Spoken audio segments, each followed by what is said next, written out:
different. But it's a good class. And yeah, it's demanding, but in a different way. I would say this one has more change that's happening. Like we're going through a lot of different things. Whereas that one, we're really focused on like one or two things in really two softwares. Whereas this one, it's really demanding in the sense that you have a lot of softwares to learn in a really short amount of time. In that class, you have maybe this class has just a little bit more work that's due, but that class it's due really quick up front. So like the first three modules are built largely the same as this class, but you have to do them really, really fast. And then the second half of the class, we slow down a lot so that we can work on that design team project together. I usually recommend take that class as a C session, which you guys are in person anyways. So that would probably be your only option. I don't recommend taking it in the summer if you're planning on taking summer classes, just because it's so small. Like you just don't have enough time. Unless we get that to a C session in the summer, in which case that could work. But it's a good class. Not just because I teach it, yeah. Other people teach it as well, but I think you would enjoy it. And it would be helpful if you've never like worked on a true team project before. We really treat it like a creative studio. So all right, thank you for you're welcome.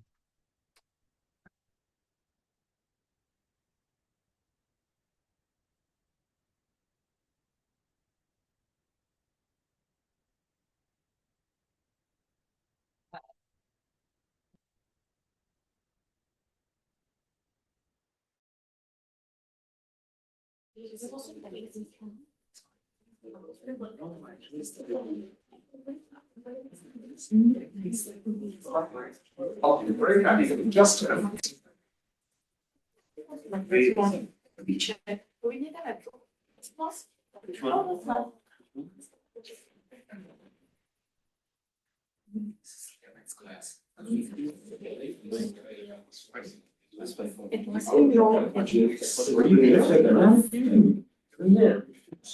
Let's give me a lot of it. What?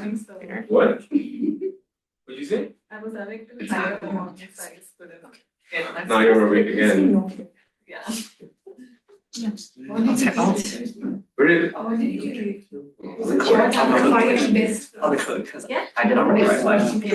There's a quiz coming up, by the way, that.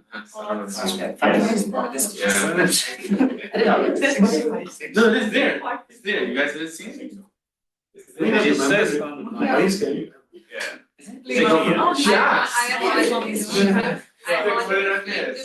You just have to go and then accordingly just tell us to write an article about it. And then, yeah. Yeah, there's a lot. We are really good. No, there is. Can you not? I was asleep, so can you not?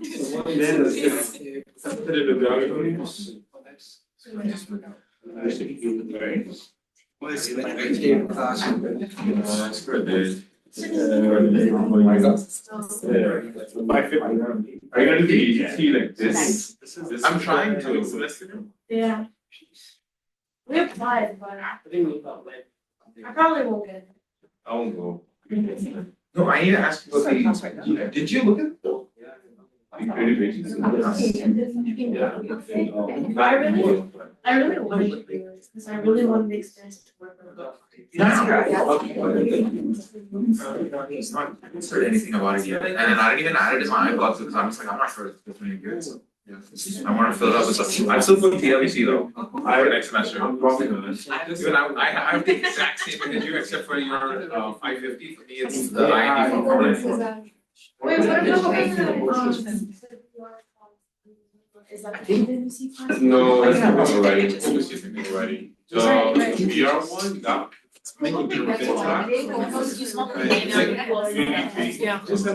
Oh, it's what's released, so I guess. That's what. I'm heading for the I like this. which one? Good. I need 494, yeah. It looks good. It's probably here. It's designed for emerging tech, so it's AI, but it's UX. Yeah. It's UX. 494. IND. Yes. IND. That's really good. She put the.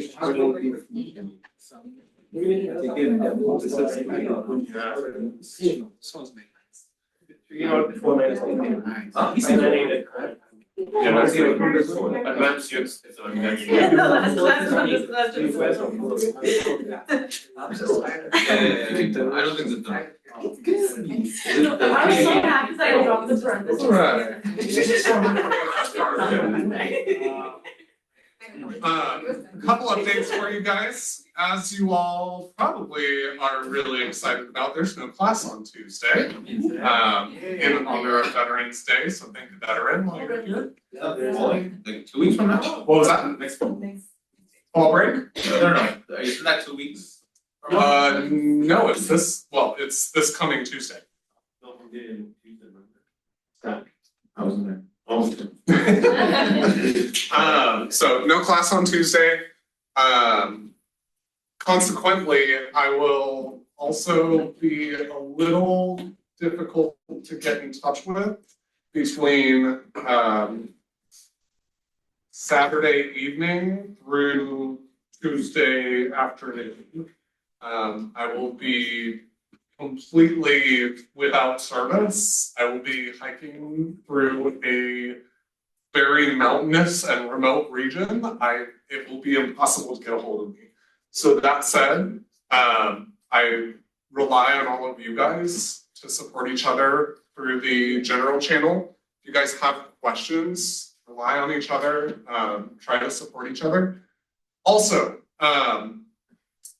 I recognize that this module is a little bit dense, especially since two things are kind of due.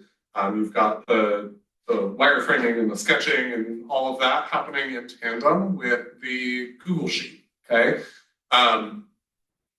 Pro tip, the Google Sheet, you are submitting your live link, okay? If you aren't able to finish that by the due date, I will be none the wiser if you just happen to finish it a little while after the due date, okay? So if you need to reserve anything for finishing at a later date, let it be that. Although I wouldn't get too far behind on it because, as you can see, it accumulates. And it can be a little bit difficult to catch up on it. But hopefully everyone's seeing that sheet is somewhat beneficial, yes? Yeah. Helping you think a little bit more about not just what to put in your portfolio, but helping you think a little bit more about yourselves and maybe even the career that you want to see once you get done, or even maybe during this program. You don't need to wait until you have your master's to go and apply for jobs. So hopefully that's just a little spark plug on your fire. I don't know, that wasn't a phrase. Hopefully that's just a little fuel on your fire. There we go, that was the phrase I was looking for, towards getting that job. Before we get started today, any questions with where we're at so far? Everyone's kind of getting comfortable with Figma. Everyone's got their sketches in. Everyone kind of understands the Google Sheet. We're doing good there? Sweet, okay. Today's pretty simple. I want to go over a little bit of testing. Now, you guys are all going to have classes in the future that are going over, or at least you should have classes in the future that go over usability testing. Maybe, does anyone have to take statistics? A couple of you guys? Okay. Maybe we'll be buddies in that class because I have to do one too. Usability test, if most of you guys are going to be going into UX, and so usability testing is probably going to be your most used form of research.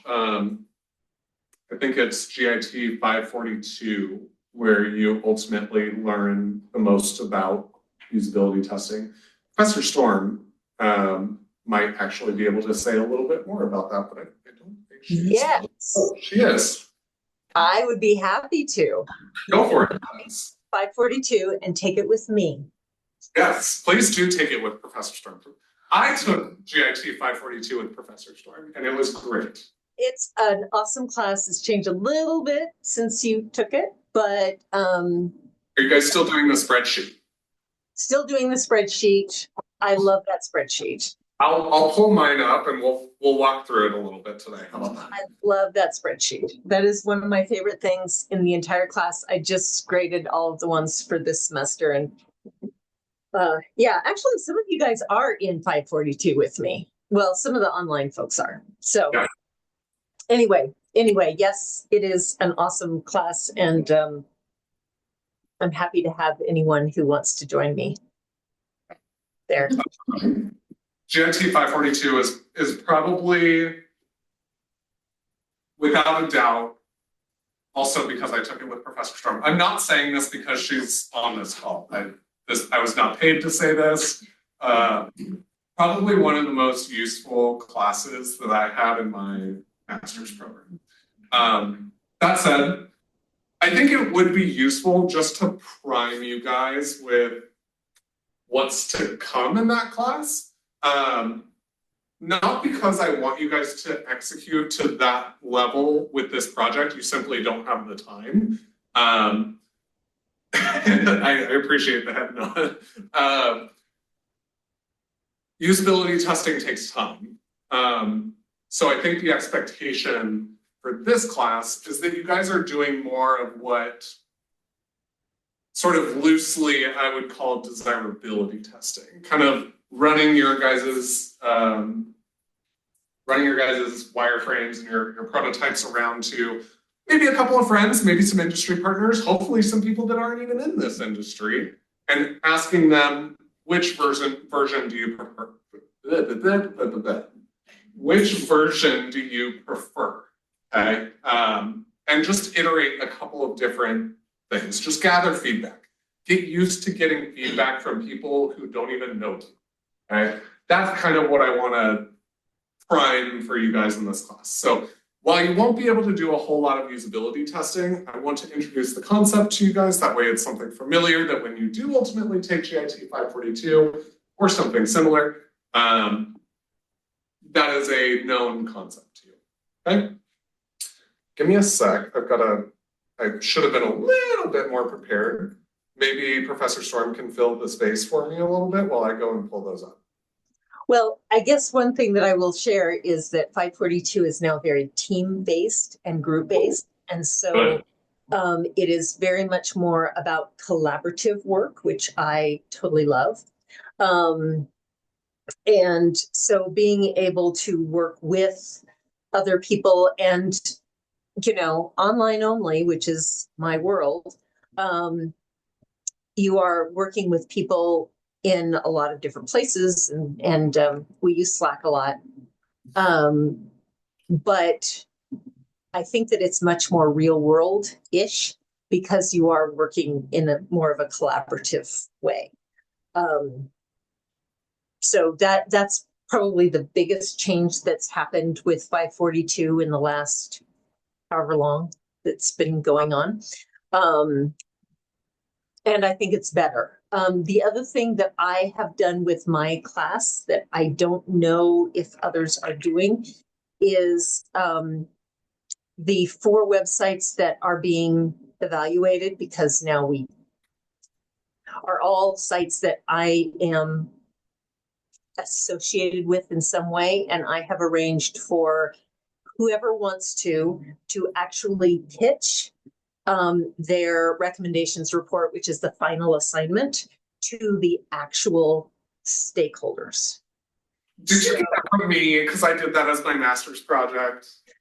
So yeah, so it's that's sort of a little added thing that I have done. I don't know that, yeah. And I probably next time will set it up so that everyone will have an opportunity to have a little conversation with stakeholders ahead of, like, at the very beginning, so you know what stakeholders are expecting their website to do. Very nice. So yeah, so I'm trying to make it as real world as possible. I love it. Love it. Yeah. And then I'm also going to take this opportunity to say that in the fall, there will be another class that that I'm doing that will be centered around a particular website that will be like taking it from here to there and all the parts in between. So it's sort of like creative agency, but it's focused on one product and all the different aspects that you have to put into that, like with marketing and motion graphics and UX and design and development and. So I love it. I'm glad you got that approved. yes, I am excited. Okay. I'm I'm going to turn off my camera now so you can focus on what you're doing. Thanks for showing up. Yeah. Shameless plugs aside, I'm going to show you guys 3 usability tests. These are called study summaries, basically. Again, these are obsessively high level. I don't expect this from you guys. One of them is half-baked. That's fun. So I'll show you guys that one first. Let me share my screen. Apologies for the excessive amounts of tab. That's what's going on in my brain right now. Okay, so I'm going to rewind because this one's the most recent version of a usability test summary that I've done. And actually, this was a sheet that was provided to me when I took GIT 542, and I have used it ever since because it makes everything so much easier. Really quick, does everyone know what a usability test is? Couple of no's. All right. So kind of as the name would suggest, you're testing whether or not what you've designed is usable. Now, there's a couple of different ways that you can go about doing that. You can test something that's existing, what they currently have, against what you're currently designing, or you can test multiple iterations of your design. Okay?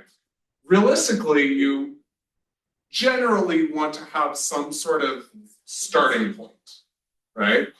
You want to have something that is giving you a baseline for whether or not your design is better or worse, because usability works on a scale, right? All we can do is make it a little bit better, right?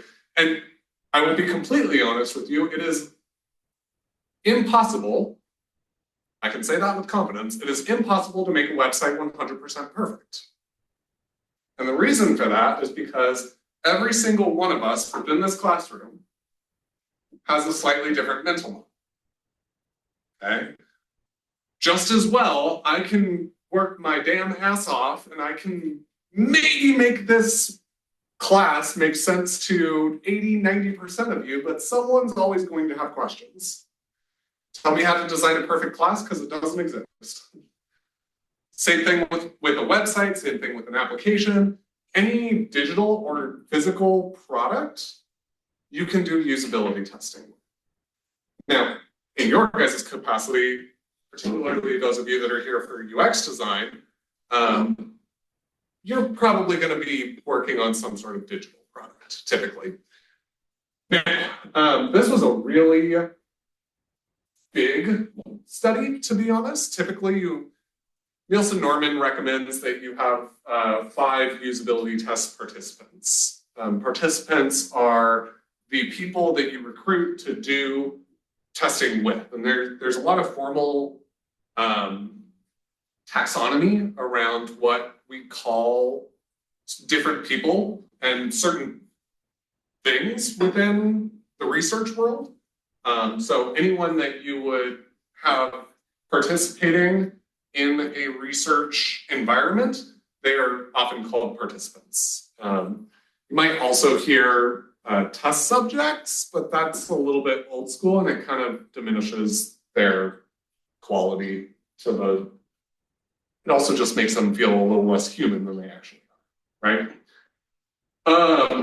So this particular study, we were trying to, this was with a real client. Actually, all of these that I'm going to show you guys are with real clients.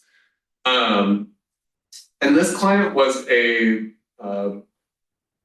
learning management platform that we were working with. They integrate Canvas, but they were trying to sort of deviate from that and start using their own thing. But part of the process, what we were actually trying to test was setting up their profile, something that seems really easy, but using a specific AI integration where these high schoolers, so anywhere, I think we tested primarily ninth through 12th grade. Don't ask me what the age group converts to. I don't quite remember, but we had all that built in. So we have what's called a, hold on, let me find the actual term. We have what's called a sensitive population. These are people who are not consenting adults, right? So that introduced a little bit of technicality, especially since this is an academic study. We had to go and get IRB approval because we were working with a sensitive population. Does everyone know what an IRB is? I'm trying to remember the acronym. I think it's Industry Review Board, but that sounds wrong. What was it? Institutional Review Board. Thank you. I knew I had the IRB. And all that Institutional Review Board does is make sure that all your research is actually safe for a at-risk population. So my research here, well, my team's research needed IRB approval because we had a at-risk population, being that they were underage. That also meant that when we tested them, we needed to get both parental consent and then participant assent. There's a difference between consent and assent. Ideally, you want both, but when you are working with a minor, they're not able to consent for themselves. I believe that you're able to work with consent as long as they're above 18, but you have to be really especially careful when they're under the age of 13. Don't quote me on that, but I think that's pretty close. So we primarily were working with the high schoolers because that got us out of that 13-year-old bracket, but we also had to be really careful when conducting initial surveys to ensure that we weren't capturing the actual physical age of anyone under the age of 18.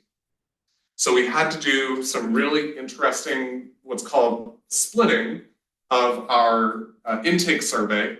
And that intake survey qualifies whoever wants to participate and says, yes, you can participate, or no, you can't. Basically, are we looking for your persona, or are we not looking for your persona? So oftentimes, when we're designing a product, we're not maybe designing it for everyone, okay? Now, that's a little bit weird because oftentimes accessibility is about creating access for everyone, right? Or why would you limit your audience? That's a good question. That's not necessarily what we're looking at when we're doing research. Oftentimes we're looking at our target audience. Who is it that we're primarily creating this product for? So for you guys, you're all creating your portfolios right now. If you were to do usability testing on your portfolios, who would your target audience likely be? HR. HR. I heard a couple mumbles over here. Recruiters. Who else? Peers? Peers, maybe. Professors? Why professors? A different mindset. Just looking at it, just to understand what you're good. What about hiring managers? Isn't hiring manager same as HR? Nope. Oh. Nope. Hiring managers are the people who you are ultimately going to be working under. So HR doesn't really have any decision making that happens in the process of hiring an employee.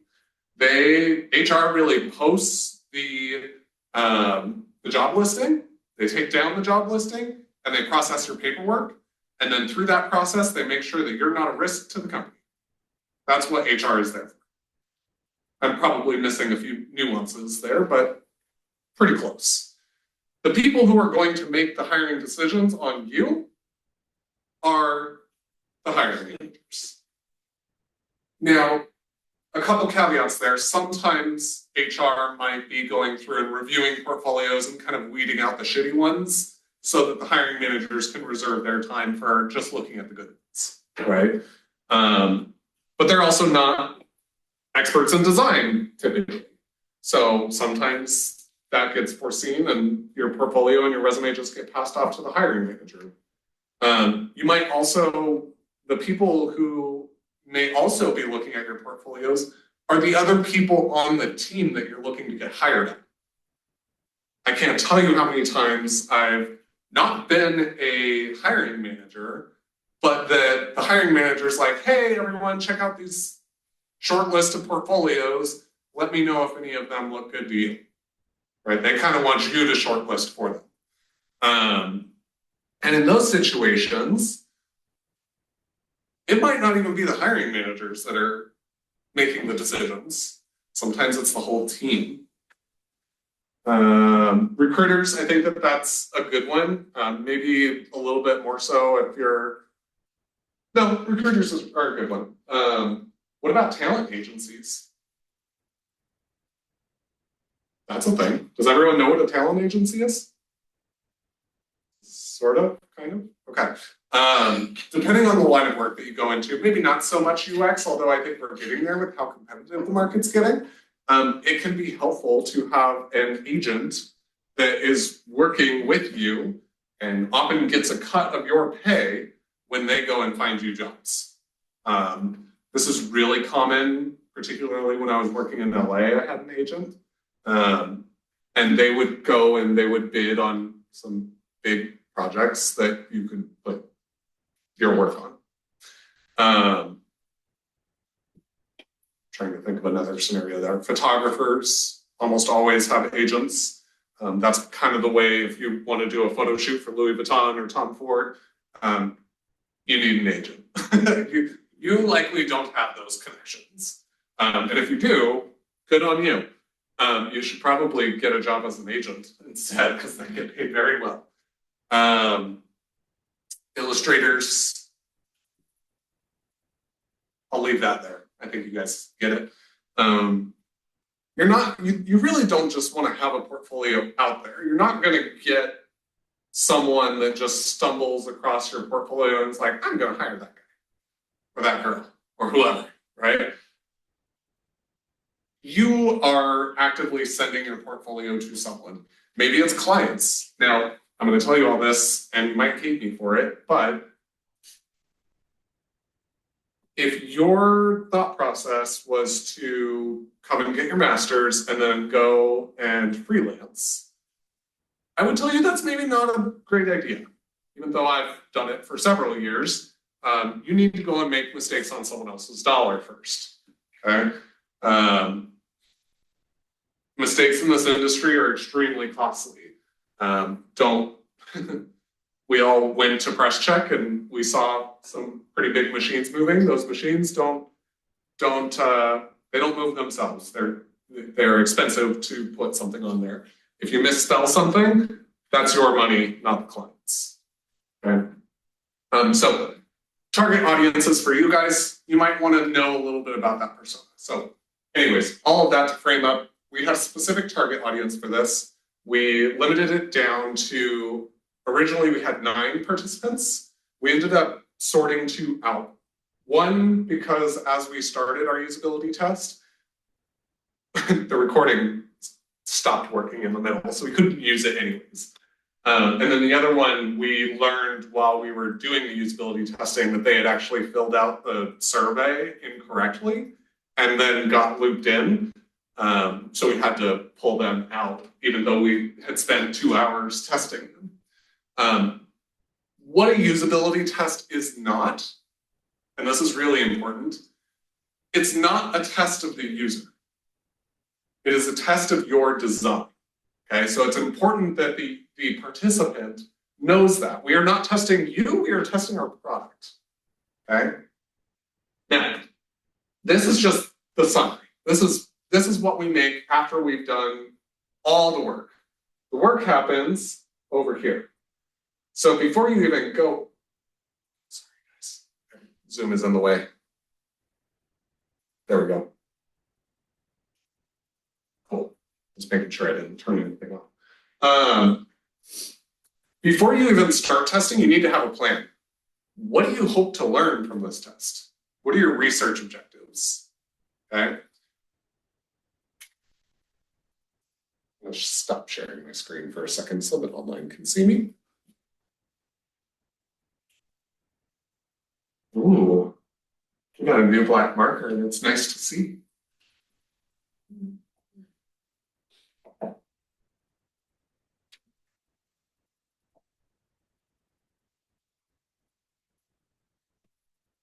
I see this all the time. There's a Nielsen Norman video. Maybe I'll pull it up and I'll drop it in with this. Research questions, so RQs. Research questions are not the same as user questions, okay? We often, when we're coming into a research, let me back up for a second because I realize I'm using a term that I haven't covered yet. Does everyone know what research actually is? What do you think research is? Say it, go ahead.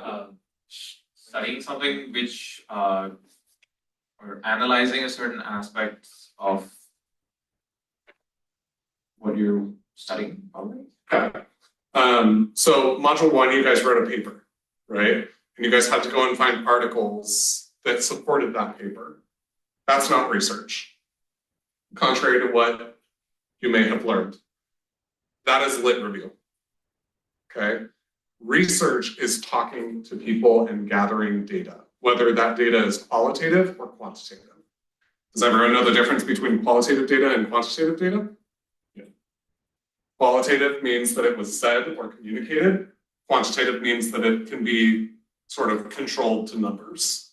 It can be quantified, essentially. I'm oversimplifying that, but that's a good way to think about it. Was it said or can you count it? So research questions are not the same as user questions. Research questions are what do you hope to learn as you're going into whatever this is. So in this environment, if you guys are doing usability testing, you might hope to learn whether, I'm going to dramatically oversimplify this, but maybe you aren't quite sure if your button should be blue or green. We ran into that at drive time. And sorry, that was a trauma laugh.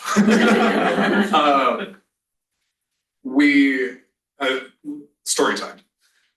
We were redesigning the homepage for our mobile layout at drive time, and it just cropped up a lot of questions about what could we do better. Our goal, which is different from a research objective, our goal was to get users to get past the homepage faster. Okay, we had a pretty low conversion rate. I want to say of about 15%, something like that, which is actually already extremely high in an e-commerce environment to get 15% of your users past the homepage. Somebody do the math for me. I think we, on average, had about 3 million users per day. 15% of 3 million, someone figure that out. 150,000. Did I do that correct? What was it? 450,000. 450,000? Okay, thank you. Yeah, I realized where I went wrong with that math. I went to design school. So 450,000 people passing your homepage, like going through and actually clicking, that's good. Our goal was to try to get it to like 17%. So that was our design goal, and we came up with a couple of different variations. Prior to this project, our homepage for mobile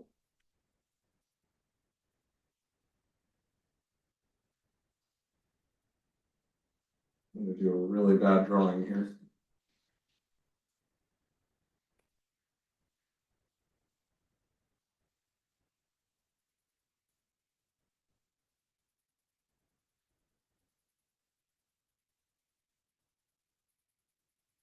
prior to our redesign, our homepage looks something like this.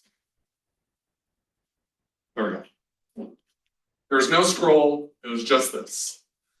And so this presented us with an opportunity to try a couple of different variations. And I've had you guys sketching a lot of variations recently. You've done nothing compared to what we did. And I don't say that to minimize your work. I say that because this project, holy hell, we had 90 different variations, more than 90 variations that we tested of our homepage. All because we segmented the homepage.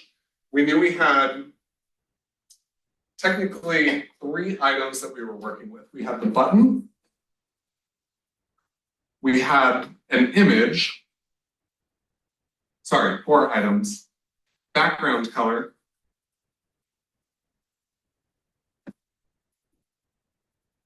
and then we also had the headline.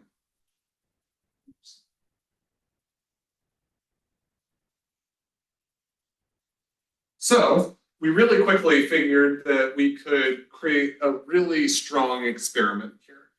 And we knew that just from our brand guidelines, our primary colors were a sort of mid-tone kind of tech blue. Everyone kind of knows what that color is. And then we also had this like really vibrant green, kind of the brand color green. So already we have 2 different variations of the button just with color alone. On top of that, we could replace the text within the button. I don't remember exactly what we said, but I remembered that we had 4 different variations of the words that we put inside that button.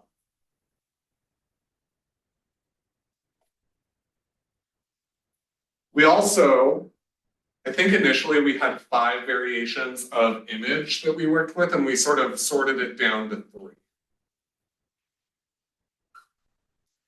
We also experimented, I think, with 4 different background colors. We tried like this mint green that complemented other elements. We tried like a really soft baby blue. We tried a more mid-tone blue and a more mid-tone green. So we had about 4 colors. And then we also had 4 different variations of the headline that we were working with. So already you have some great proving grounds for usability testing. We actually did a variation of usability testing called tree testing, where you take all the variations, you launch them out all at once, and it's randomized as to who gets it, and you see which ones perform best, and you remove early underperformers quickly. Somebody do the math here. That's a lot of variations because it's not 4 times 4 times 3 times 2. It's exponents, right? You have 2 variations here, multiplied by 4 is 8. 8 multiplied by 3, 24. 24 multiplied by 4, someone help me out here. It's 384 total, I think. 384? Yeah. Okay, yeah. So we had that many variations to start with. And then really quickly, you can kind of go through and remove some of the ones that just don't work. You can also then start playing with the placement. Do we want the button here? Or do we want the button up here under the headline and move the image down, right? There's a lot of things that you can work with and that you can vary.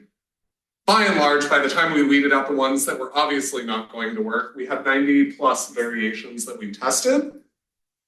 And something really fun to do when you have that many variations, we ended up putting together a survey that we sent around the office with all the options that we put together. And we said, you pick which one you think is going to win. Because ultimately you have to land at some winner, right? And I think we tested this over the course of 2 months in a live production environment. There are hundreds of people that work at Drive Time Corporate. We sent the survey to every single person and every single person took it. And we actually created awards for the people who guessed correctly. Guess how many people guessed correctly? 1. 1 person out of a couple hundred people was able to guess the correct version that won, and they admitted they were just kind of shooting.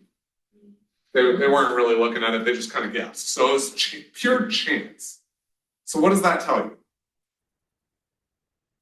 Can't design for everyone. Not so much. Finding a needle in a haystack. Finding a needle in a haystack, not so. I'm looking for something super specific. What does that tell you about our perception of the user? We don't know who the hell our user is. We don't know what they like, which is why we have to do this kind of testing. Because when you can come up with this many variations just for a homepage, you can test until you're blue in the face. And if you can't guess which one is the right one, and I'll be honest with you, you never will be able to, you don't know your user, which is why you need to do testing. Okay? So, that said, back to this guy, kind of drawing it out a little bit because the end is nice. Here we've set up our study objectives. We wanted to figure out if, I'm going to try to phrase these a little bit differently, so forgive me here. We're trying to figure out if the participants genuinely wanted to create their profile using an AI. So it was kind of a chatbot, and it would ask you questions about what kind of things are you into? Because again, you're in a learning environment and they want to be able to customize your learning to the things that you're interested in. So that's kind of the purpose behind this AI. But we wanted to learn, did participants really want that kind of interaction? Or were they okay with the standard type of learning that they've had growing up? We also wanted to figure out if the chatbot was actually more efficient than what standard profile setup methods already existed, right? Kind of go to the top right, fill in your name, email, phone number, all of it. So we wanted to figure out which way was faster.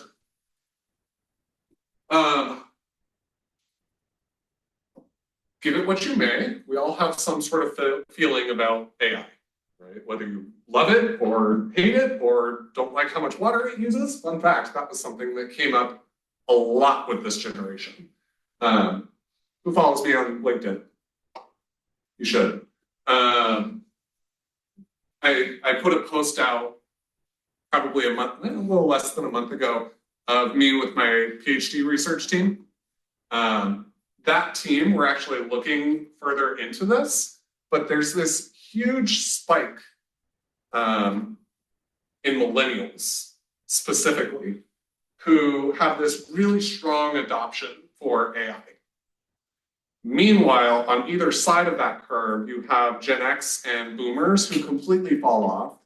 And our hypothesis is that we think that's just due to them being a little afraid of it or just not knowing how to use it. Again, all hypothetical, all hypothesis. And then again, the other side of that curve is that everyone's familiar with statistics curves. Our curve looks like this.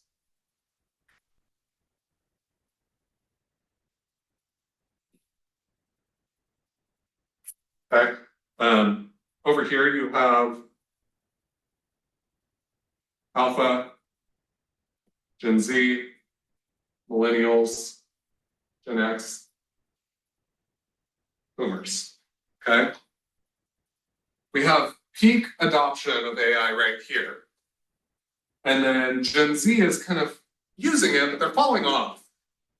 And then Gen Alpha over here, they're really concerned. They're really socially conscious about AI. Again, all a little bit hypothetical, but part of the concerns that were mentioned several times by multiple participants was that I don't like how much water AI uses. I don't like how much electricity AI uses. It's kind of this resource mindedness and their contributions to the world. Kind of interesting. It doesn't make any of it right or wrong. Yeah. That's true, but also like every hamburger uses like 660 gallons. So like Right. in relation, it's a lot less. So, and this is a thing. Like as a researcher, it's not my job to correct them. It's my job to listen to them. Right? It's my job to hear that and then go and figure out why is that happening. Why is that their thought process? Why does that even matter within the context of what I'm researching, which is why you have those research objectives in the first place and those research questions. Those keep you sort of lasered in. Okay. Going back to this. So we had all of those research study objectives, and then we have our research questions. Again, these are not questions that you ask your participants. These are questions that you aim to answer for your stakeholders or for yourself or for your research. Okay. Oftentimes these are kind of like high level questions. Sometimes I find it helpful to have research questions sort of worded in a way where you could answer them with true or false. Although that doesn't always shake out. This is a list of our participants. You want all of your participants to be anonymous. That way they cannot be, that way you cannot bias the research based on who the participant was. That gets a little bit more relevant, especially when you're doing smaller testing, particularly like usability testing. We did 7 participants here after we removed our 2, but really Nielsen Norman recommends that after about 5 usability tests, you probably found a lot of the issues, and then you can sort of rinse and repeat. Yeah. I thought like statistically you had to have like 30 or more. That would be true for a larger test, but the purpose of usability testing isn't that you find all the issues. It's that you find most of them. And that you're able to then weed those out and then test again. Usability testing is meant for quick iteration and quick cycle. It's not meant to find this really large finding. But yes, from an academic perspective or even like a clinical perspective, you would want to have at a minimum about 12 participants in order to just like make it academically viable. But in this context, you don't need it because that's not the point of usability testing. So you can go as little as like 1 or 2 even. No, you want 5 because you need enough to give you significant findings and be able to see patterns. This will make a little bit more sense once I get to the data part. But you also don't want to spend so much time that you're just uncovering this, you're turning over the same rocks. Yeah. But if you're turning over the same rock, wouldn't that give you a hierarchy of what issues that are there with your test would be? You would be surprised how many of the same rocks you turn over with just 5 participants. I'll show you, because this whole spreadsheet actually prioritizes what you need to fix. It's pretty cool. So there's our participants. They're all numbered so that we can anonymize them. We also then set up what are called task scenarios. These are, the way that I like to describe these are frames of mind that you want your participant to be in as they're conducting any specific task. Because while you took the time to sort of cherry pick the right participant type in order to meet your criteria, they may not actually have the frame of mind that you need in order for them to do any specific scenario or any specific task. So for example here, we had several people who had done online learning, but had never used this specific platform. So we kind of needed to paint a picture for them before they actually conducted our tests. So for example, I want you to imagine that you just transferred to an online high school program. This is a script. You say this verbatim. That way from one test to the next, it's consistent. Okay? So you paint this up for them. There's a whole other document that's a usability test script. You just read that word for word as you go through each profile. And then you go through and you conduct different tasks. And each of these tasks are relative to the scenario. So 1.1, 1.2, 1.3, 1.4, 1.5, and 1.6. That's all relevant to scenario 1. 2.1, that's relevant to scenario 2. 3.1 through 3.4, that's relevant to scenario 3. So I would paint the scenario before I give any of those tasks, and then I would go through each task individually. And then I've numbered these tasks based on the level of importance that we've worked through with our stakeholders. Okay, how important is it that someone logs in? Well, we're not really testing that, but that's something that the user needs to do anyways, just to get to the first step. So it's not super important to us because that's not part of our research questions. Okay. Scope, this one's a little bit challenging, but this is kind of tying back to your research objectives, or really, they're tying back to your research questions. And it's kind of categorizing some of the particular areas within your design that you're looking at. And then from there, you're going to end up getting qualitative feedback. Okay? Every single usability test, I haven't had a single one where you don't get some sort of qualitative feedback, where someone's like, oh, I really don't like the way this button works, or this feels like it's taking a little too long. So you want to be able to categorize that type of feedback so that when you go back and look at it, you can see some of the most important things or things that are coming up the most. So whether or not it's an issue that blocked them, essentially they couldn't move forward because of whatever issue is happening, versus maybe just a suggestion. They can get past it, but they just don't like the color blue. Okay? And then you can also categorize whether that feedback was positive, negative, or neutral. So that's just the setup.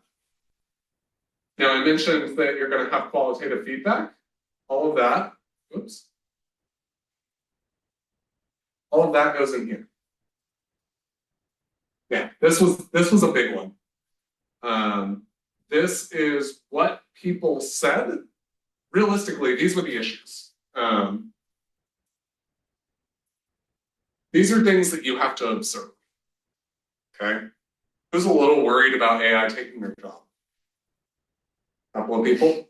Guys, AI can't do this. Cannot.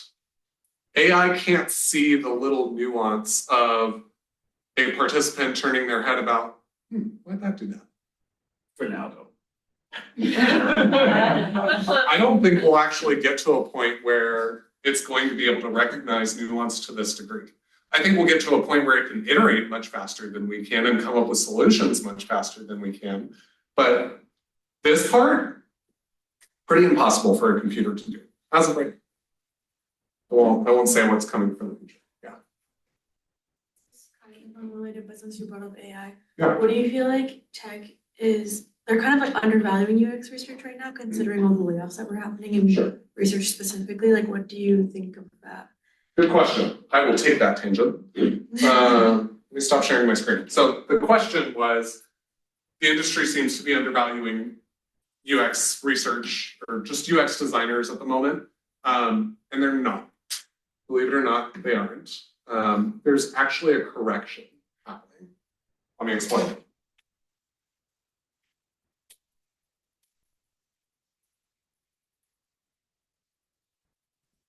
What happened during COVID? A lot of people are like, Well, let's go back a little bit. Right here, that's just right before COVID. I want my nice marker back.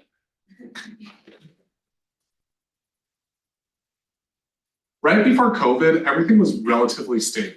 You had decent turnover just because people found new jobs or whatever. And then COVID hit, and what was the first thing that happened?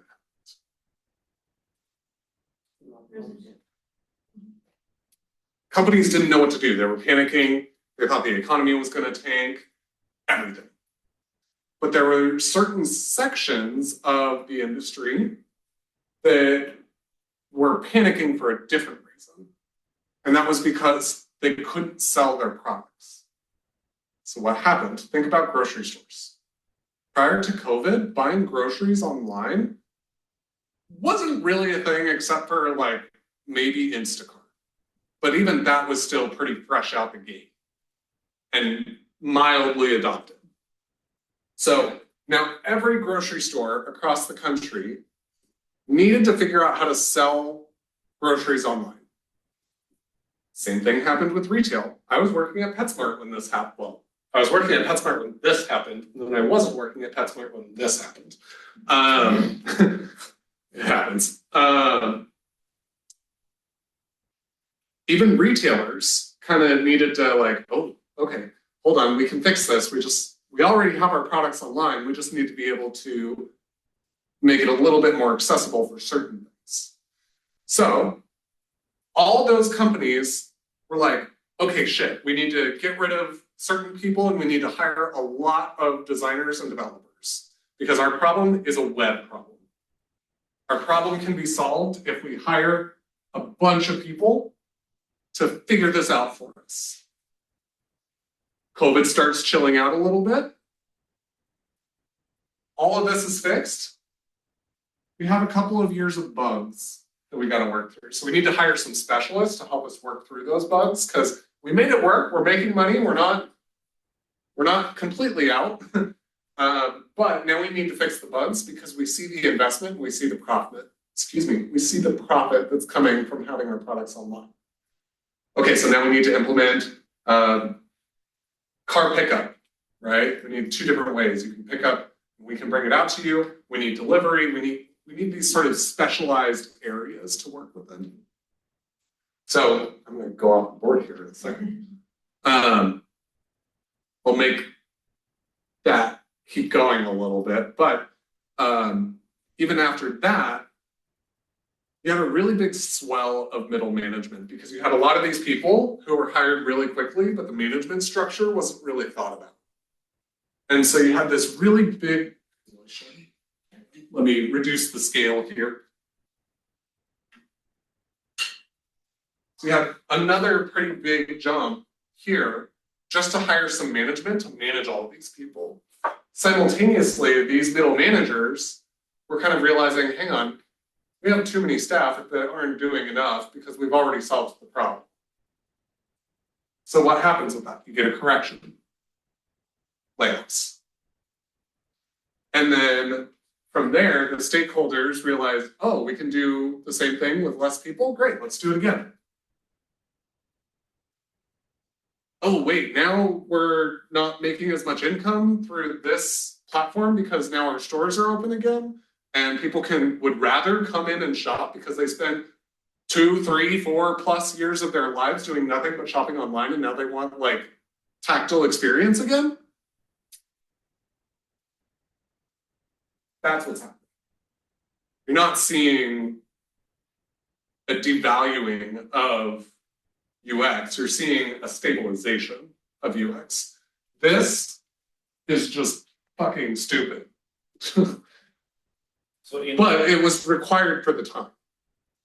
So in longer term, it would go back to whatever it was before, more or less. It's hard to say, but I can tell you what I think will continue happening. You're going to see a little bit of a, let me find the right words here. You're going to see restructuring happening a lot. And what I mean by that is UX designer, team members as a whole need to be more flexible. It's not enough to be able to design a website or an app or anything. You've got to be able to kind of be the whole enchilada. That's a little bit of an American term. What that means is that you're able to be more than just a specialist.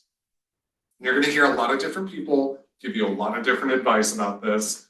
Be a specialist, be a generalist. I'm a generalist, personally. Now, everything has its trade-offs. A lot of industry people will look at a generalist and say, you're not very good at any one thing. You're good at a lot of things, but you're not great at one thing. Okay? So that's a little bit of a negative impact that being a generalist has. But I'm also a chameleon. I can go into any room and kind of understand how that room works very, very quickly. The other hand of that is to become a specialist. Become so good at one thing that everyone knows you for that thing. Both are options, but I'll be honest with you, the first people that see this side of the cliff are often the specialists because they can't move. When a company is doing this, they need you to do more than what you are good at. They need you to be able to not just be the UX designer, but also probably be the copywriter. Especially with AI, if you guys can learn how to not use AI to replace your job, but use AI to augment your job, you will be one of those people that gets to stay. That's how the future is going to work. Don't resist AI. I might change my opinion on this in the future, but don't resist AI. Augment yourself with AI. Don't let AI do the thinking for you. You need to be the check and balance there. Okay? Cool. Okay. Let's get back to the sheet. Good questions, though. So here, these were all of the issues that we found. Mind you, we didn't design this platform.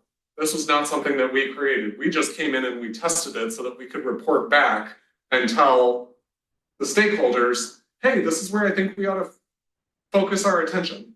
Okay? So remember how, I think it might have been you, mentioning that how do you know what's the most important thing? Was that you?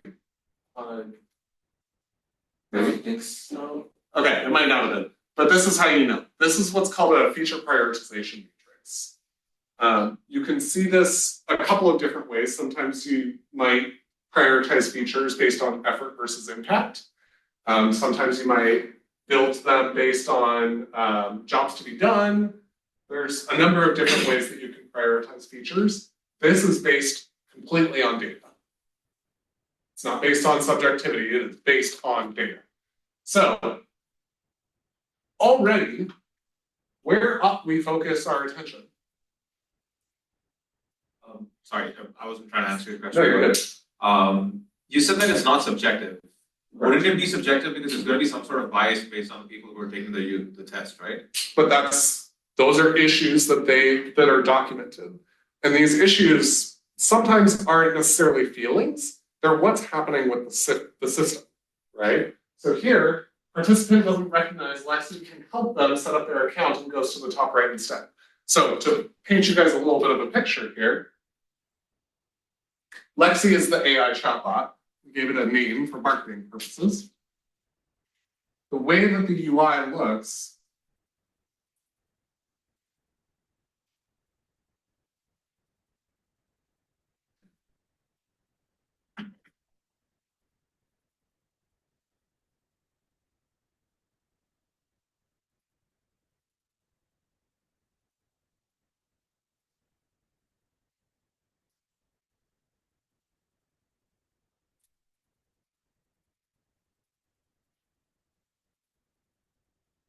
something like that. And that's kind of how the UI looks. This chat window here, this sets up your account. You just chat with the AI bot. But what was happening, I mean, when you guys go to set up your account, what do? That's just how we're all trained, right? Your profile is in the top right, okay? That's what was happening in that section. So because we had set out a specific task and we knew exactly what we wanted the outcome of that task to be, we knew that if they went up to the top right, that was already a fail of that task. So that's an observation that you correct. Yeah. So it's not biased and it's not subjective. We've set up parameters that we said, okay, if they do this thing, it's a pass. If they do anything else, it's a fail. There's also another window over here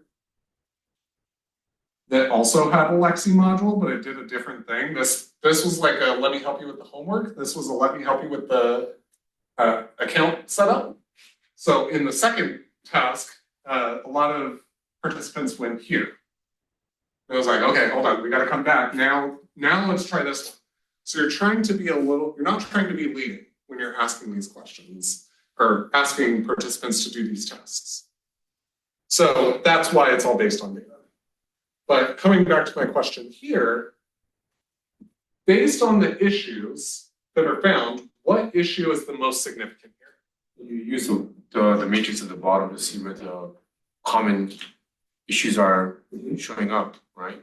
Correct. So obviously down here, we have a pretty strong weight in the minor issue category, right? But look over to the right there. What issue does this possess that really needs to be fixed like right fucking now? The frequency and the severity. Yeah, so issue number one has a frequency of 100%, meaning that 100% of participants encountered this issue. And it has a severity of 75 out of, I think it's 105.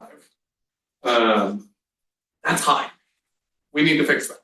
If we don't fix that, even though it's just a minor issue, that's a problem. Now, I'll point out to you guys, watch what happens when I change this to a blocker issue. Watch the right-hand side. Ooh, hang on. That shouldn't. There you change it. Oh, did it? Okay, just took a second. There we go. So 125. Everything's connected. It's doing all the math for you because I went to design school and I don't like math. So we have all of our issues documented. So now I can take this, I can give it to my stakeholders and say, this is the order in which we need to prioritize our fixes, right? And this is exactly what's happening. Similarly, I can also document a little bit more of the subjective side of what users are saying. We had 135, I think, comments. 117, sorry. 70 of those comments were negative. That's just how this is going to work. If you set up the usability test correctly, you want that negative feedback. This is the place to catch it, not when you put it out into the world. Who's using iOS 26? The mirror one? What was that? Is that the The mirror? transparent one? Yeah, the glass morphism. Who just wants to like throw it out the window? Yeah. I love it. Super frustrating. I love it. You love it? Okay. You super love it. That's a lot of love. It has problems. That was a good change. The problem is to understand. Yeah, I mean it's beautiful, right? But Every once in a while, like when I go to the back button just doesn't work. Yeah. Right? Every once in a while, the keyboard just doesn't pop up. Every once in a while, the screen flickers for whatever reason. Like there's a problem. And as a user who is knowledgeable to this process, obviously Apple went and they took a lot of time to do some sort of usability testing, but there's still some kinks that they could have worked. Okay. So your goal is to catch about 95% of those issues. Yeah. So ideally, like those problems that will make you want to sort of phone away will be in the 95. One more time, sorry. So based on my understanding, so the problem that I will want you to stop using the stuff should be in the 95. That you want to be catch. It's not that you want them to stop using it, it's that you want them to be able to complete the scenario or complete the task, really. So how did you guys improve the? We didn't. We were just the researchers here. Yeah. I'll show you one that we did improve. Also, how did you calculate the severity of the Good question. So remember these numbers back here? The issue type severity? So whether it's a blocker issue, a major issue, a minor issue, or all of those are categorized by number. Yeah.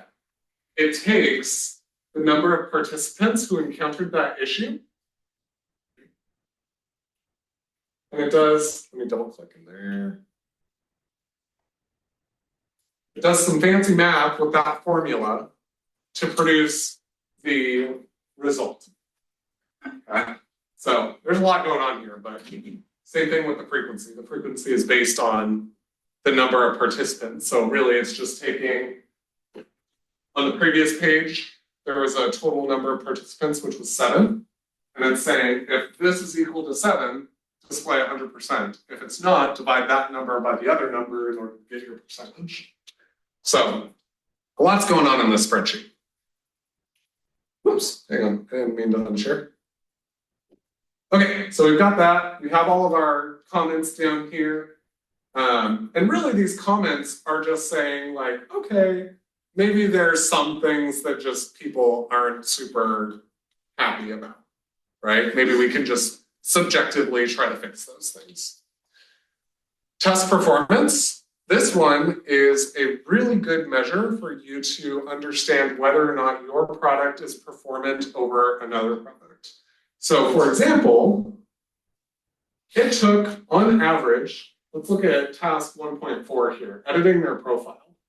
How long does it normally take you to update your name, your email address, and your phone number?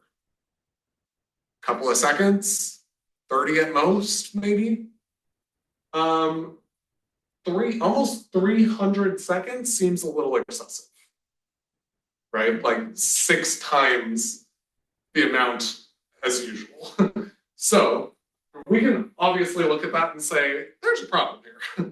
I think it also depends on the types of product that the person is using. Yeah. Because let's say for education, there are very many frictions, but these are good frictions. And now it depends, I think, because for some other product, it will actually to be required for you to spend more time during that profile edit for you to be able to like use the product. So it's a good point, but we can use the comments from back here to understand maybe a little bit more about why did this happen? And I'm going to try to see if I can find one because there's a lot in here, but let's see.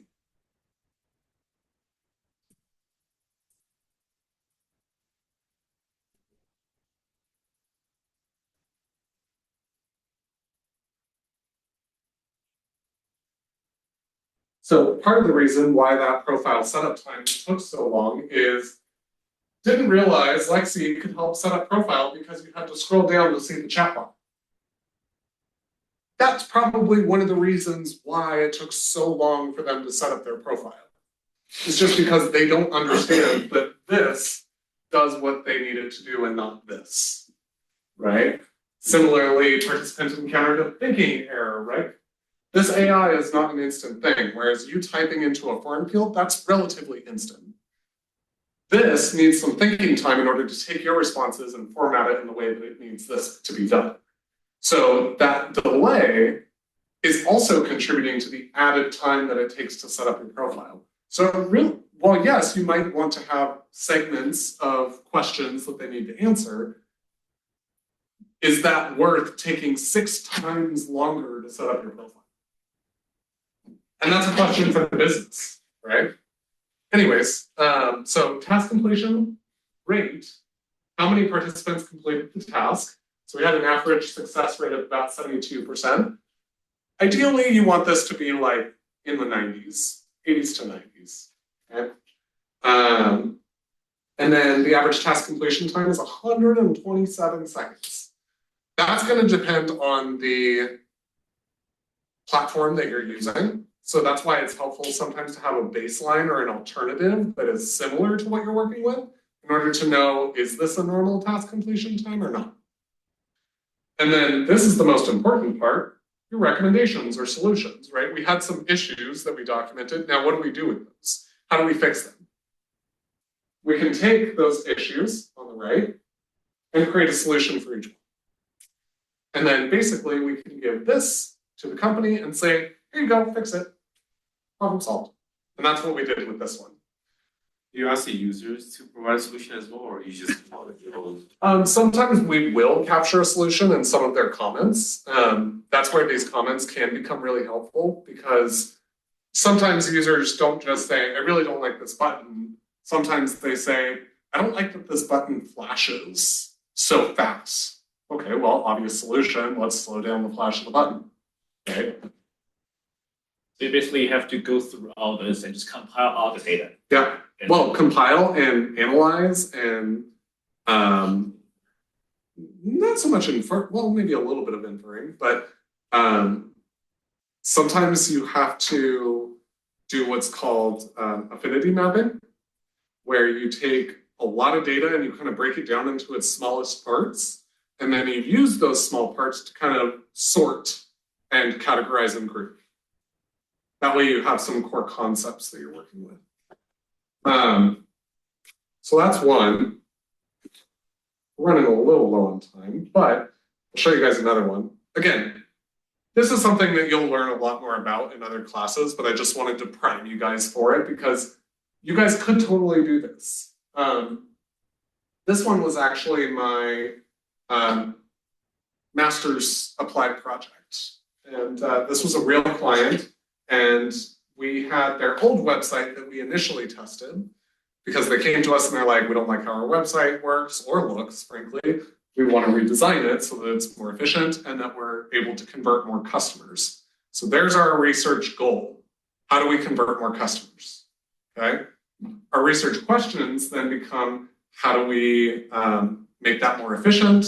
How do we update the design? Things like that. So all of that's documented here. Here we ended up doing 5 participants, a lot less issues, right? This is the before we redesigned it. So I have another one of these for after we redesigned it. I'll have to go and find it. We documented quite a few issues. I'm not sure why some are not categorized, but hey, I was a student back then. There's our task completion time and our task completion rate, and then our solutions for each of the issues that we documented. Right? So you can kind of see how this becomes a process, and you can duplicate it. That's how you guys need to think about your work, is how can I duplicate this process for every single thing that I do? Right? That way, it doesn't feel like every single project is so novel and so unique. Right? There's a, I forget who originated this concept, but there's it's called the uncertainty and complexity model. Sometimes you might hear it called the Stacy complexity model. And basically what it means is that when you have, kind of looks like this.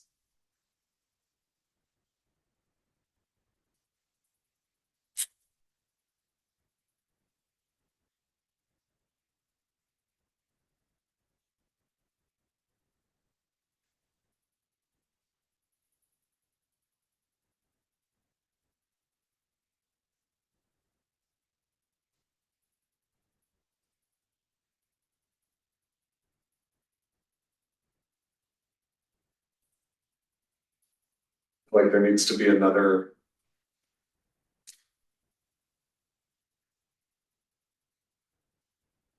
Oh, that's what it is.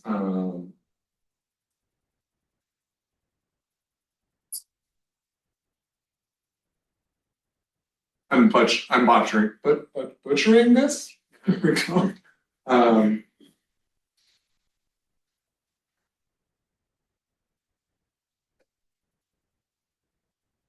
You kind of want most of your projects to be somewhere about here, give or take. Because when you have projects that are just up here, they become really, really hard to work on. Projects that are up here are just impossible. You cannot do those projects reasonably. Okay. Hang on, I have this backwards. Link.